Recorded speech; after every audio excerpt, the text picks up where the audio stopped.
তার কথা আমরা কহাম না। আমি 3 দিন ব্যবসা আছে। 3-4 ভরির মতন স্বর্ণ নিয়ে গেছে, তারপর 2 লাখ টাকা নিয়ে গেছে।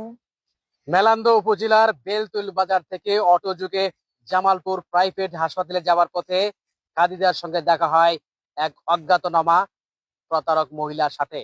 কথোপকথনের এক পর্যায়ে প্রতারক মহিলা খাদিজাকে ধর্মবোন বানিয়ে ফেলে।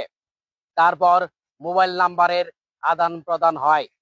দীর্ঘ 6 মাস পর 16ই ফেব্রুয়ারি রাতে প্রতারক মহিলা মিষ্টি জুস এবং গরুর মাংস নিয়ে মাদারগঞ্জ দুধিয়াগাছা খাদিজার বাড়িতে সে হাজির হয়।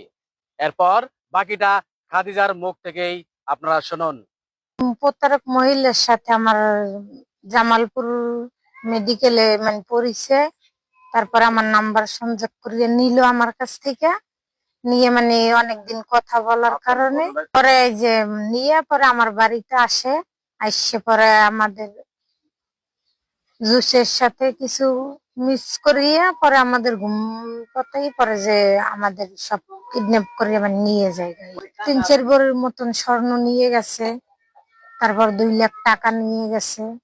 এর আগে ভিডিও কলে কথা বলছি, অডিও কলে কথা বলছি, মোবাইলে নাম ঠিকানা জানি যে, তা আমি অতটা স্মরণ করি বলতে পারি।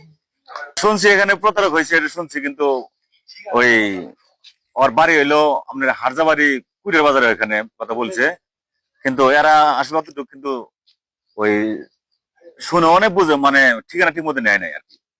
যে দোকান থেকে মিষ্টি আনছে ওই দোকান থেকে আমি যে ফুটেজ দেখে পরে ওর ছবি সংগ্রহ করে নিয়ে এসেছি। আমার জুস খাওয়ানো পরে আমি সবাক কইলাম যে যেদি আম্মা বু আমার জুস খেলে ঘুমার বলে গেলে যে মাথা ঘুরে কইলাম মোবাইলের মনে হয় যে জুস দুজনে খেলেছে, ফোনাই ঢোকা আর বেড়া করে খেলেছে মনে হয়। আমি খামই না, আমার জরুরি খেলে। আর আমার নাতি না আবার আইলো, জুস দিল, কয় না আমি জুস খাম না, ওর মধ্যে ঘুমের বেরিয়ে দিছি। তখন আমার মা চর দিছে, আর হেজন করে কইলে মায়েরা দিয়েছে। তার কথা আমরা কহাম না।